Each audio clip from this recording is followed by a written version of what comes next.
So very important. The thing I'm really looking at now, I've got two kind of things. I'm still looking at the relapse rate. What can I do to help people? It's not so much to move the needle.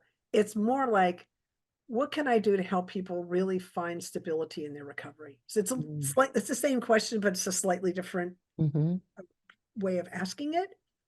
And then so that's one thing that I'm focused on. And the other thing I'm focused on, which really the ancestral clearing kind of helps with this, is how do we get out of this cycle of trauma that we're in and humanity is in, right? How do can we get out of it? And remember with the question I just asked, how do we get out of the cycle of trauma?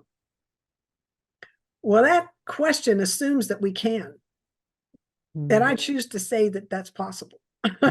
I've taken a stand and saying, yes, we can get out of this cycle.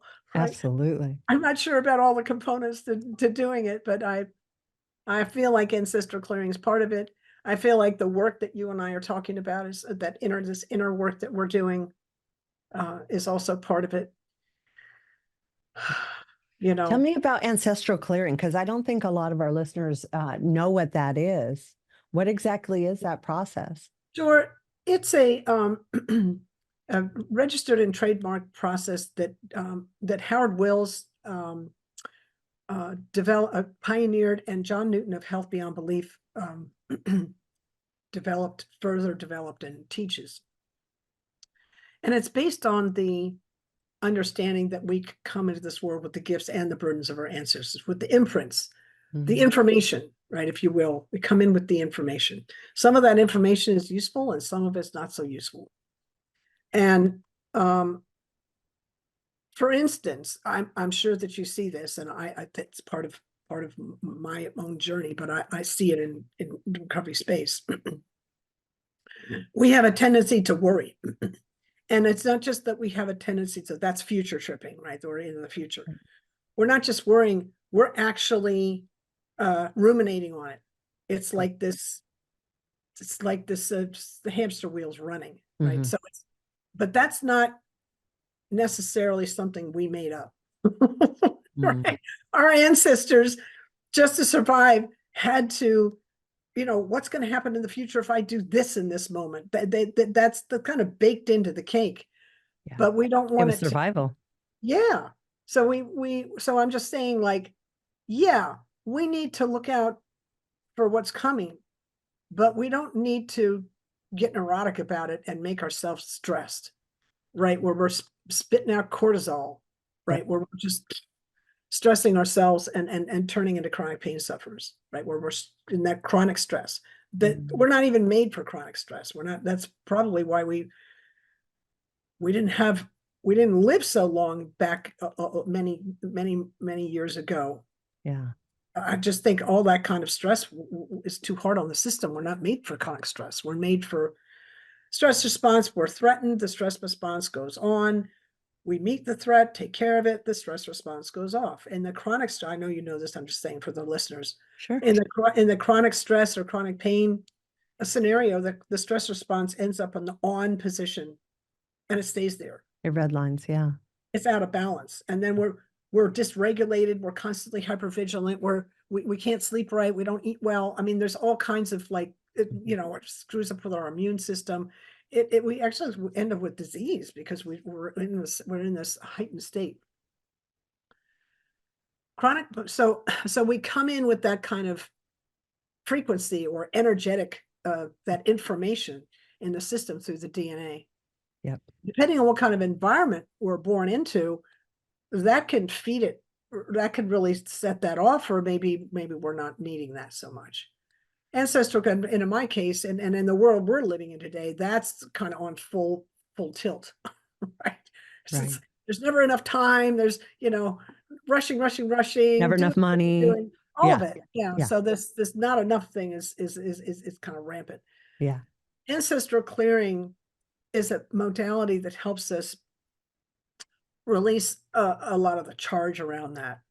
We may still have that kind of tendency, but it doesn't it doesn't make such a mark on our life. And in some cases, you could, that tendency might go away altogether, just depending. Mhm. So it's an interesting process, and and it is spiritual. It's a Yeah. spiritual process, so it's just kind of that's sweet for any kind of recovery, because we're actually calling in source energy to help us Yeah. release that which no longer serves us. So that's pretty cool, because when I came into recovery, now I knew about higher power and I had a sense of that, but I didn't have anywhere near the respect that I needed to on the concept of acceptance and surrender to a higher power until I got into recovery and had people modeling that for me, because I didn't have anybody modeling that and giving the words and all the stuff, right? Yeah. I didn't have any of that. Ancestral clearing takes we actually are in, if we want help releasing these old patterns that are in us, we're asking for help in the process. And we as a practitioner, I'm just asking creator energy to come in and help. And we're doing all the work in the present moment. Yeah. And the quantum physicists tell us that in the present moment, we can access past, present, and future all at once. So Mhm. we're accessing that old patterning, which is showing up right here. And it's not necessarily just in the lineage. It could be just in our past, in this lifetime, something happened, and I've got this program that I'm this conditioning around it, and it's I'm stuck in it, and ancestral cloning can help us move that. I Yeah, love that. And also it can translate down our lineage to like our children and the that's right. people connected to us by us doing the work. That's It right. can heal up and down the line behind us and That's in right. front of us, right? Yeah, that's right. And because we're working relationships, so we're asking for the client and all their relationships and all their ancestors and all of their relationships. So it's kind of like we can help our best friend by shifting how we're feeling about what just happened to my best friend, because I'm in a relationship with that person. Mm. It's amazing. And I've never really I mean, I do the work pretty much every day since 2014, Oh, wow. somewhere on the planet. And I'm not going to say for sure that it will never happen. I'm just going to say, though, so far, no one has come to me with a thing that's in their field that they're dealing with, that ancestral cloning hasn't been able to to address from its perspective. So Oh, that's kind of cool. that's really cool. And now is this just like a one session and you're good, or is this like a series? Like what is the norm for it? Yeah, so I can do just kind of a quick one for the group, just for the podcast, to give you an idea of kind of just one aspect of it. John teaches about 30 different techniques, different Oh, wow. ways that you can kind of get at the burden Yeah. and work with it, mostly remembering creators doing the work. So as practitioners, we're just kind of helping to attune to the client and help them kind of get present Yeah. and get in touch with whatever it is that they're wanting to clear, right? Um, so I do have people that come to me once, but I have people that come to me every couple of weeks, Oh, wow. once a month, every 6 weeks. It just kind of depends on what's coming up for them in their life. Yeah. So we all have a lot of burden from the past. When you think about um, well, COVID happened, and then so that set off a lot of stuff around um, the Spanish flu, Mm. and just in the client base that I had. Mm-hmm. And we Mm-hmm. had, interestingly, we had a lot of people got their stuff came in around the Holocaust. A lot of I have a lot of clients who had parents that were in the Holocaust, or cousins or something like that, grandfathers, that kind of came in. And then the plague years in Europe. So, and then I'm in Lawrence, Kansas. So we've got this is the home to the largest and oldest Native American university. So we've got in the Kansas City area. We have a beautiful mix of all kinds of a lot of Native American here, And so another thing that came in there, That's trauma there, boy. Yeah. oh my God, yeah, but a Yeah. lot of the stuff around um all the really all the trauma that they had around just getting like smallpox and flu and all the stuff that we brought from Europe, and all the diseases that kind of came in for people. So it's kind of interesting. So people came in a lot, depending on, so we carry a lot of burden, and it Yeah. just kind of depends on what's coming up for a person in the work that they're doing, as to as to what part of the, how often they want to come, and how often they want to do the work. So it's kind of interesting. But I can give you an example of it just to kind of quickly. Sure. Just a few little minutes. If everyone listening to this could just sit quietly and just notice sensation in the body. Maybe give it a number from 0 to 10 in intensity. Like I feel my sitting bones on the chair, my feet on the floor, and I've got a little bit of tension on the upper right side of my scalp. So maybe I'm sitting at maybe an intensity of 3, just as an example. Okay. And then I just want you to let these words just pass over you. We'll use the word uh, creator to mean source of all that is, everything, the source of all this life that we have, the universe, all of it. And we use the word forgive to mean we're offering up that which no longer serves us to source. And here we go. Creator, all that you are, whatever that is, and all that that is. We ask humbly and gratefully that you please help everyone listening to this, all of their relationships, all of their ancestors, and all of their relationships throughout all space, time, dimension, realms, lifetimes, and incarnations, for all hurts and wrongs ever done to them, uh, and thought, word, or action. Any hurts and wrongs they did to others, whether knowingly or unknowingly, and any hurts and wrongs they did to themselves. Please help us all forgive each other. Help us all forgive ourselves for all that happened. Please and thank you. For any time anyone was abandoned, not supported, nurtured, loved, and cherished the ways that they needed. Anytime anyone abandoned others, weren't able to support others in the ways that they needed. Anytime they weren't able to love themselves, please help them all to forgive each other. Help them all forgive themselves, please and thank you. For all war, battle, Holocaust, genocide, persecution, slavery, injustice of any kind, misuse of power, position, authority, politically, spiritually, medically, or in any other way. Please help everyone involved directly or indirectly to forgive each other, forgive yourselves, please and thank you. For all suicide, murder, rape, abortion, infidelity, infertility, all of it. Anytime anyone was out of integrity with one another or another out of integrity with them. For all that happened and all you made it mean, everything that led up to and arose from these hurts, wrongs, hurts and wrongs, limitation of any kind. Help you all forgive and release one another, forgive and release yourselves, find peace with one another and find peace with yourselves. No matter what, for once and for all, now and forever, please and thank you. Please and thank you, please and thank you. And just take a breath in and let it out and notice how that feels in the body.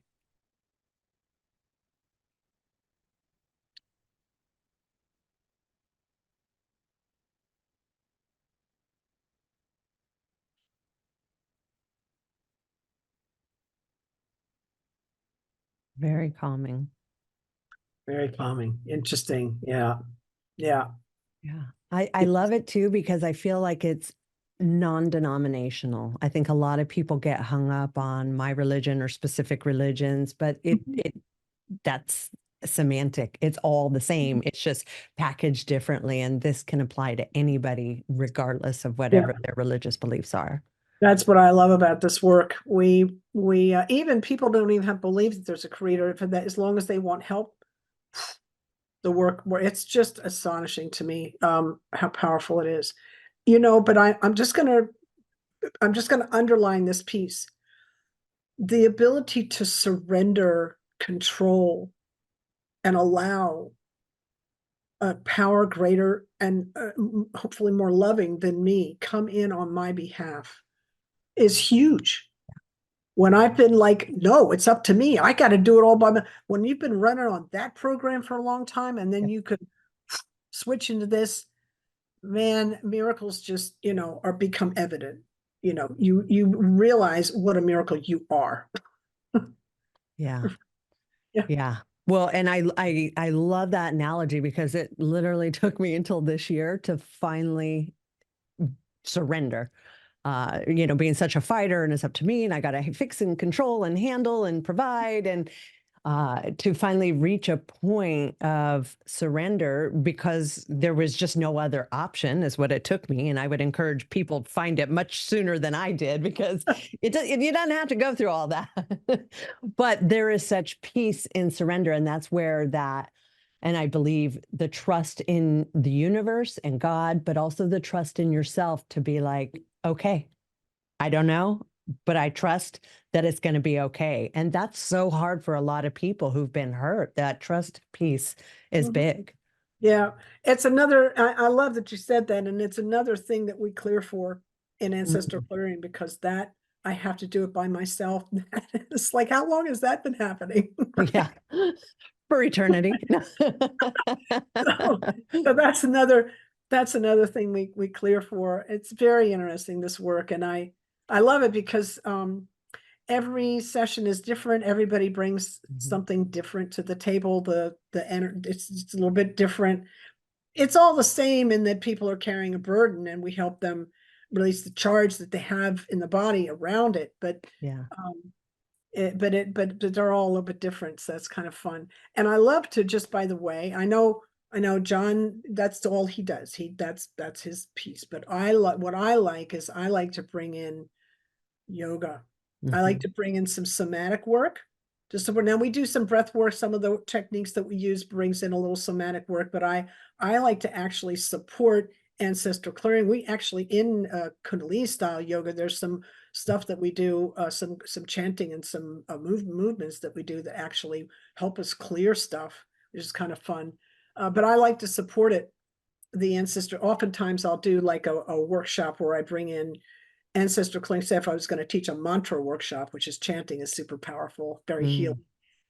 First, I'll do ancestral clearing around people that have blocks around their voice, right? Their voice sounds and stuff. Then we'll break into, and this is how you use the body to chant, to actually vibrate the body to clear stuff, right? So I like blending those two. Yeah. Well, I think that's the whole healing, right? It's body, mind, spirit, and emotion. Like you've got to heal all to heal the individual. You can't just go all in on one. Like I'm just going to go in the gym and fix all my problems. You've got to pour into yourself in all those ways to get the most complete healing, in my opinion. Well, not just my opinion. I mean, it's probably well, this is the thing that's so exciting about an integrated process, a holistic program, because it recognizes you can't separate mind, body, and spirit. We're not stuck in the reductionist model. Oh, Alyssa's back isn't healing. It must be in her back. It's like, no, it's not about my back. You can have 3 different patients with my x-rays that look just like mine. And one of them, if you're just looking at the x-ray for your reasoning, right? One of them will have pain all the time. One of them will have pain only when they're stressed. And one of them will only have pain, won't have any pain at all. How do you explain that by looking at the x-ray? You can't. You see, it's a whole package. And that was interesting about Peter.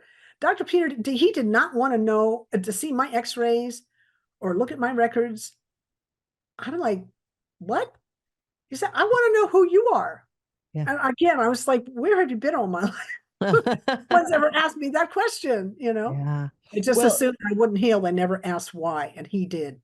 That's amazing. And that is, I think, the difference and why so many people we're drawn to holistic healing because, in the medical field, it's black, it's white. Here's this, it's a probability, it's an odds, it's this. There's not the emotional aspect that might be creating it. And that's what insurance pays for. It's the in and out, the quick diagnosis. Here's the solution. And there's not the deep dive where we really got to like search that out and find it. And people are so convinced by what a doctor will tell them that they'll just agree to whatever it is. And it takes someone like you or other people to go, well, I know they're a doctor and I know I have all this expertise, but maybe they're not right about this one. Maybe there is another avenue, but so many people don't know to look outside of that. The doctor is all. They Yeah. don't realize, but there's so many other ways or beliefs or thoughts. Yeah. Well, that's why I do that's why I'm in this, that's why I come on podcasts and stuff. Yeah. Here's the thing. It doesn't matter who I'm sitting in front of. I don't care what kind of healer, doctor, surgeon, acupuncturist, Reiki, I don't, whatever. Yeah. I have to walk into that office knowing what lens are they looking through? Mm. What is their scope of practice? So that when I come in, I'm not asking them something that's outside of their scope of practice, because they've got a scope. This is where I operate in this space. Yeah. And this is one of the problems that I saw with patients. I had them with myself. I had to learn that, is that I had expectations that didn't meet the thing that didn't meet the talent or the capabilities of the healer I was sitting in front of, the doctors. They just didn't have the answer. Yeah. Right. Or maybe they had an answer that was incomplete. Right. Or for people who aren't so self-assured, they just take it, even though it doesn't make sense. And then they live with Well, it. when he told me the first time that I was told that I wouldn't get better, I believed him. Yeah. For about 2 weeks. And then I was like, wait a minute. That's not even right. That's not even good science. But it took me 2 weeks to get there. I was devastated. 2 weeks is nothing in the grand scheme of things, though. Well, I don't know. I, I, I was really shaken up though, by that. And he didn't say the probability is that you won't get better. He said you won't get better. There was Yeah. this is, I mean, that was the clue right there that broke the ice for me. I was like, well, you can't even, that's not even honest science. You can't, it's all probability. It's not fact. It's not black or Yeah. white the way it works. He Yeah. forgot that. Oh, well, if he forgot that, what else did he forget? That's kind of Right. what it went. Exactly. Well, and that's why it's so important for people, like at the beginning, we talked about, to just don't take that one fact as fact. Do some research, look around, see there's other things. Like, it doesn't have, if it doesn't feel right, don't go along with it just because you're being told this is it. Like, you've got to do yourself the service of finding what's real for you, because then that's where the healing is. Once you believe in something and it makes sense, then the healing can happen. Well, again, we need to open the mind, Yeah. and that was another thing that was very helpful for me in that 2-week period where I was like, this didn't feel right. And, Mm-hmm. I finally was like, oh, he actually made an error. The other thing I realized was that the scientific framework, Western medicine works in the scientific framework. It operates only in the part of the all that is, the consciousness, the field of consciousness, whatever you want to call it, only in the part that it can observe, measure, and describe. Mm. That's all. It can only comment there. It can't comment on anything outside of that, but we heal in the all it is, not just in the part that science can observe, measure, and describe. Mm-hmm. So we need to be looking for our healing everywhere, not just in science, but everywhere. I'm just putting that out there. Yeah. I love that. Do you meditate? Oh, heavens, yes. Yeah, and I had a Same. meditation. I think that's one of the things that helped me all those years, because I had a meditation practice, Mhm. and it's not as effective when you're on medication, by the way. It's just not.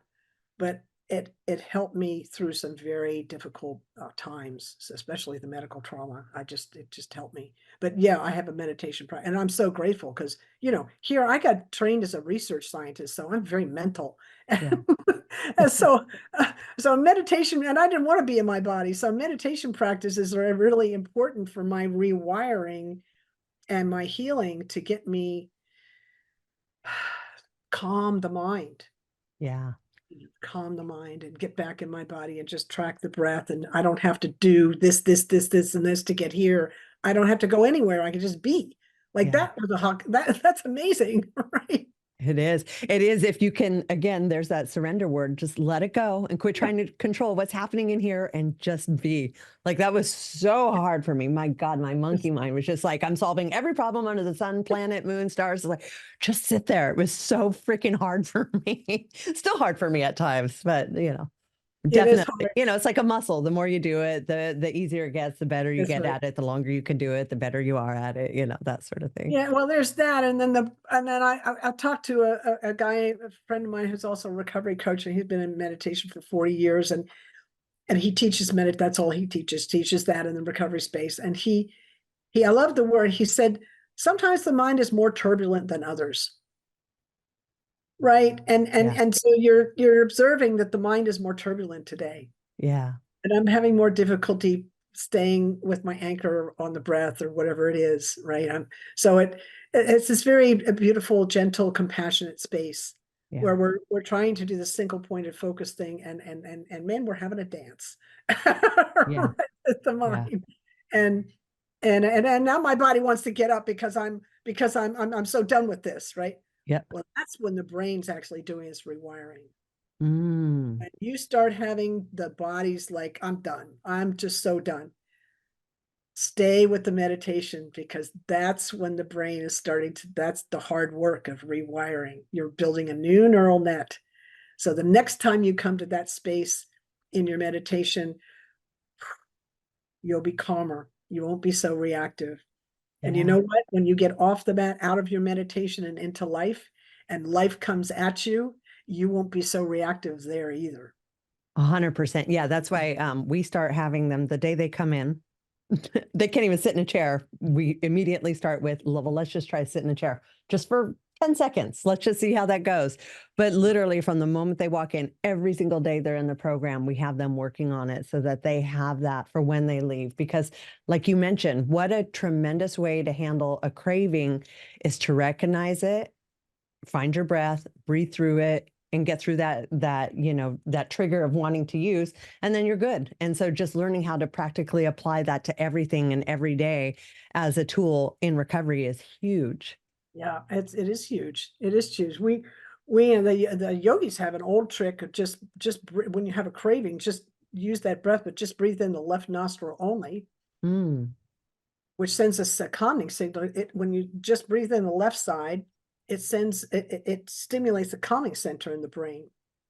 interesting. I've seen the practices where you close one and then you close the other, but I've never Yeah, heard that. That's just left. amazing. Yeah, so that's alternate nostril breathing, which is great for balancing both Yeah. hemispheres of the brain and balancing the emotions. It's Hmm. beautiful for that. That left nostril breathing is really good. It's also good for headaches, by the way, that alternate nostril breathing.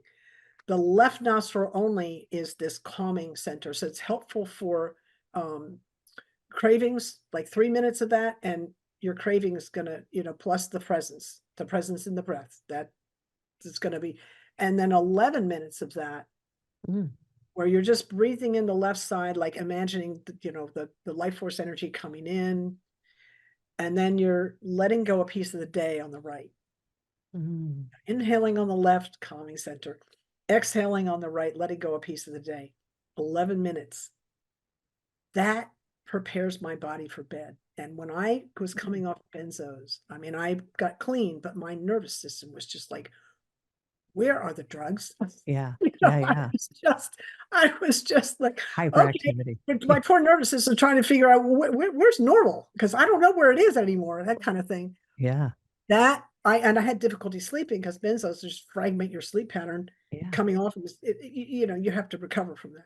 So it took a while. That was what saved me, Interesting. the calming, I love that. I calming. love that. Yeah, I've been doing the meditation for a long time, but recently, in the last few months, I started with the breathing, and some of those really long held, either after you breathe out or when you breathe in. But Mhm. I love it because it reaches first of all, I have to be present because I change it up every day because I'm like, what are they going to say? I don't know what it is. Okay. So I'm present, but also it pushes me to this uncomfortable place that again makes me present. I'm not somewhere else. I am 100% here. And then obviously, you know, having the good breath in and then holding it and out. I've really been enjoying it. In fact, I think I'm going to put in breathing into the program because we have the meditation, but we don't have the breath work except in yoga. We do it in yoga, but yeah, I'm really about the breath work these days. Yeah, that was one of the things that Peter had right away. He brought in right away in his class. It was like we would start class with just breathe into a count of 4, pause for just a moment, Mm, exhale for a count of 4, and he would count, right? And we did that for 4 minutes or whatever, 5 minutes or whatever it was. And that's how we started class. It was great. Now in the trauma informed space, we don't do a breath hold, mm, right? Because that can mimic the freeze response, right? So we sure. don't do a breath hold there. So we have to be a little farther into the recovery before we do a breath hold. Yeah, But and that then the makes other sense. thing about meditation is I work with these people that are recovering from chronic pain and unresolved trauma, and in this trauma informed space, I have them do a moving meditation. So I have chanted, and I'll have them move their fingers, do something with their hands while they're chanting to teach it. It will calm the mind enough so that they can stay focused in the present. And it'll Mm, calm them because the mind's just like, right. And yeah. but we have to move the body a little bit, give them some voice, give them a little finger work, and that then after they've done that for a while, then they can sit still, right? They have to find safety in measure and great in gradations. They have to start a little bit and then, oh, I'm safe here. Okay, maybe I'm safe here. Exactly. So one more question. I know we're getting close on time, but as far as your trauma therapy, like how you handle the trauma, is that going in and just really finding the trauma and sort of exposing it, seeing it for what it is, and then the ability to move on? Or is there more that you do in regards to handling the trauma? Well, first of all, I'm not a trauma therapist. I'm a great coach in the space. Yep. And so I'm just putting that out there. My feeling and the way, because of the way it worked for me, is I have to meet the nervous system where it is. Mm, So when a client comes in and I can see that, I assess their data, their nervous system first thing. mhm. And then I start working there because um it kind of doesn't matter what the trauma is. It matters what how the nervous system is reacting to it. Yep. And so I meet it where it is and I teach them tools. I can do left nostril breathing with somebody or alternate nostril breathing with somebody for 3 minutes, coming in activated. And you know what they learn? They learn that their nervous system calms down. Mhm. And they learn, oh, my body actually remembers how to freaking be calm. Right? Like, Mhm. oh my God, there's hope. I mean, I get those kind of comments, Yeah. right? So they all of a sudden they realize they have some power. Whereas before they were completely, they felt it appeared to them that they were at the mercy of their trauma reaction. Right. If they Right. even knew what it was. Yeah. Exactly. Exactly. Well, I'm at the mercy of this state that I'm in. Yeah. Right. Yeah. Yeah. Yeah. Do you think it's important to know how you handle trauma? Like, oh, I go into flight, I go into freeze, do you think that's important or it's just part of the process? I think as a someone that works with people in trauma, that it's important to understand all the states and what they look like. Yeah. But it depends on what kind of stimulant is coming into my system as to how I'm gonna shut down, I'm gonna freeze, I'm gonna get the hell out of here, I'm gonna run, I'm gonna get away from me. I mean, there's like I can do any of the I've got the whole repertoire in my nervous system. Yeah. It just depends on what the stimulus is as to what strategy is going to come out. Yeah. Yeah. Right. So Yeah, Yeah. because you don't have like the same one for every situation. Mm-mm. Like, oh, I always Yeah. just run. That's how I handle shit. It's like, well, maybe, or maybe there's We have a other. tendency, we might have a tendency to do a certain thing, but then we've got these other things we do when this happens and that Yeah, happens, that kind yeah. of stuff. So yeah, so I try and be aware of kind of like what are all the ways that this expresses itself. And I was literally just listening to Brene Brown talk about, Mm. she doesn't believe that we can actually, and I tend to believe her. I tend to kind of agree with her. She doesn't believe that we can actually really sense other people's emotions because there's too many different ways that different emotions express similarly. Mm. So it's kind of interesting to get humble in that space. So this is even more important why we have to co-regulate with one another, and so that we have a really good conversation, so we actually understand what's happening with the other person.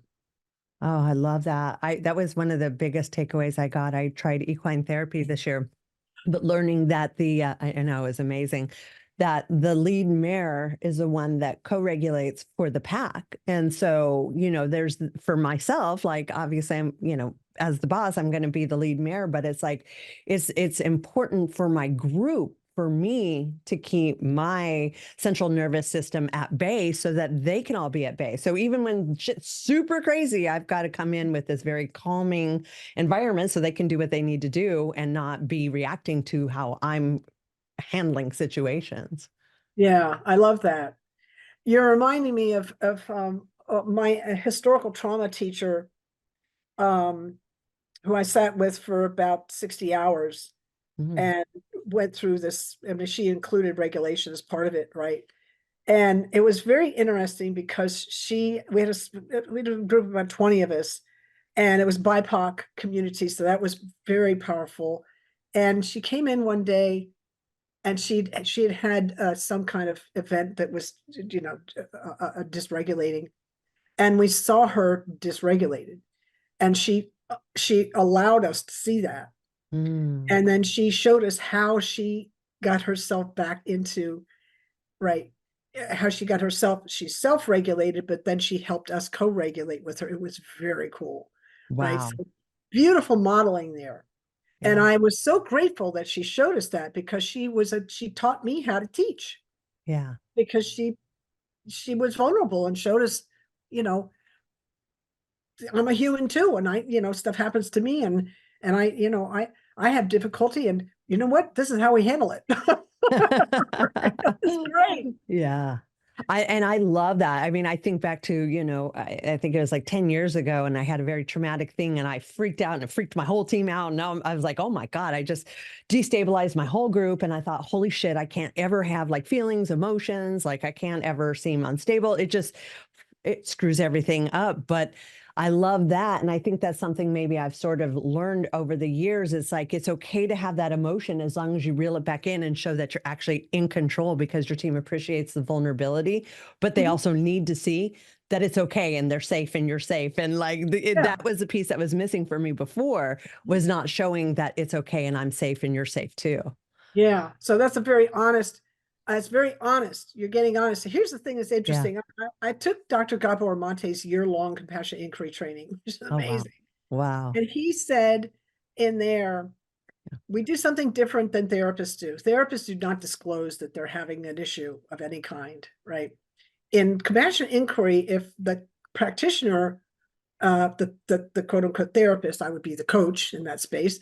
Mhm. Uh, if the client says something and I get dysregulated somehow, and in reaction to that, because we're in a field, right?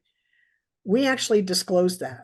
Yeah, Mm. we do it in a graceful way, and then we do it in a careful way. But the thing is that we're being honest, Yeah. because the client already knows it. Their body knows. They may not be able to say it, to voice it, but the subconscious and the body knows. So just another reason to be super honest in relationship, Yeah. because it's already in the subtext. So why not own it? Right. It's kind of Well, cool. that's the whole thing. But I think that's where the work comes in, because a lot of people may feel it, but they don't know where it's coming from, or they don't know what it is, or Sure. they don't communicate well. And it just ends up further destabilizing the person they're trying to help, because now it becomes about the person that's supposed to be helping them. And so it's a very tricky and fine dance, but it's beautiful when it's like you're co-creating together. It's not the superiority thing. It's it's a co-creation. Yeah. Yeah. I love that work because it's like kind of mirror work. Yeah. And we're not actually, it's different because, in like a therapy session, or even in ancestral clearing, we're going for an outcome, going for a clearing, or we're going for, whatever this problem is, we're going to work on that kind of thing. In compassionate inquiry, we're just attuning and mirroring, and the client is they're kind of running the show, and we're not going as the practitioner, I'm not going for an outcome other than being attuned, being present, attuned, and doing the process the way he does it, which is not going for an outcome. But that's completely different. It's a completely different energy. Sure. Right. That's the complete opposite of fixing. Right. Yeah. Which I love, because fixing implies you're broken. So we're not fixing anybody. Exactly. Yeah. And that was the other thing I love about compassionate inquiry is whatever the client brings in, this is a safe space. Yeah. And even if the client is judging themselves, that's okay too. Yeah. Right. It's almost like this thing that just keeps on giving. It's just amazing. Yeah. When I hear compassion, it's just being curious, right? It's like, oh, like That's right. curious, Exactly. like, oh, let's learn about that. Let's talk about that. There's no right, there's no wrong. It's just being curious about it. That's right. Exactly right. Yeah. Yeah. It's very sweet. Yeah. And we're not trying to go for something. Like, we don't have goal. We're just in the sandbox exploring. Yeah. Which, thank gosh. I mean, that just relieves a lot of pressure right there. It's like, oh, I don't have to come up with the right answer to be done with this. It's just like, nah, we're just That's right. communicating. We're I good. know. Yeah. So now, do you do your coaching via Zoom? Is it only in person? Like, what does that look like for you? What are you doing these days? I do it on Zoom. Yeah, I do it on Zoom.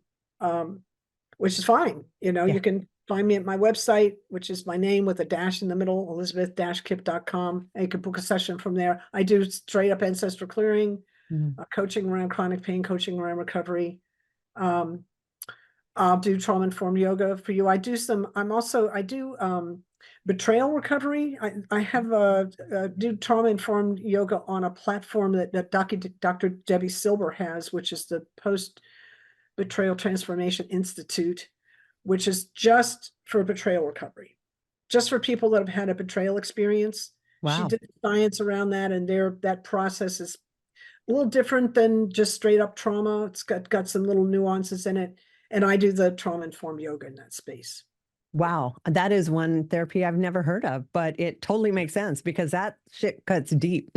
Oh, yeah. Oh, man. That is like the deepest trauma in my mind, is where you've trusted and been betrayed. That's right. Yeah. So that work there is learning to trust yourself. Now, in the recovery space, where those two things overlap is that I know when I came in, and I hear this from a lot of people in recovery, they don't trust themselves because look at where they ended up. Now, I personally say, when people say, I ended up here, I'm like, well, thank God. I kind of say that, but that's me.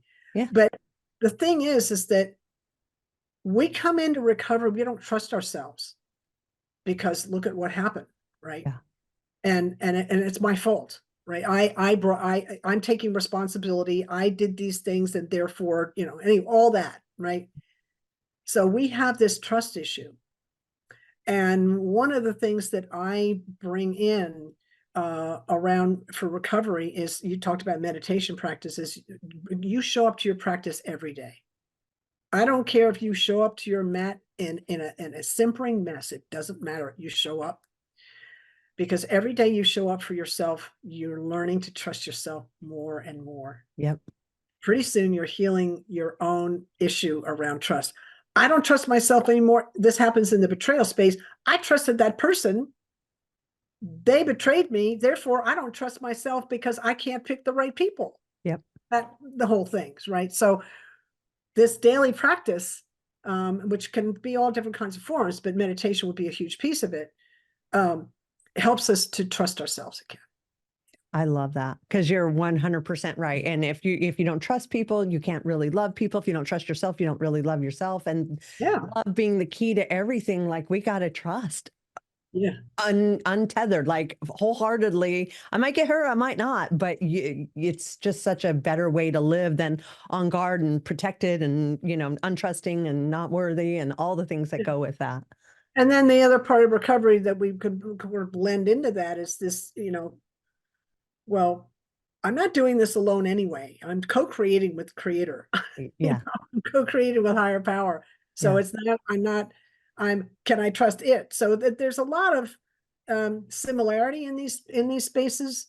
Yeah. And yeah, we do addiction recovery because there's a lot of codependence work done in that space. We have a guy that does that. That's all he does is couples work around codependency. That's what we got coaches. All the coaches do something different in that space. That's good. I do ancestral clearing there too, but mostly I do the trauma informed yoga because nobody else does the yoga. And I love that. And I think anytime we're moving our bodies and there's just so much to all of it. And it's all so connected. So the more we can pour into all these different areas, the better we can show up for others and be of service to others. Exactly. Yeah. Yeah, I love it. Well, thank you so much for coming on the show today. You've been Thank you. absolutely amazing. I will definitely be sending you people who've, maybe done our program and want to do more. Definitely the ancestral clearing is fascinating. I might even, hit you up to do some of that, because why not? I've done everything else. Might as well throw that one in there too. It's just such a cool world to explore. And there's so many layers and depths and so many ways to go about it. And I think anybody who's just willing to do the kind of work with a trusted professional, like it can only make you better. It's definitely not going to make you worse. Well, thanks a lot, Angie. It was great to spend this time with you, and I appreciate your platform, and thank you for inviting me to be a guest. Awesome. Thank you. Have a great Monday. You too. Bye now. Bye.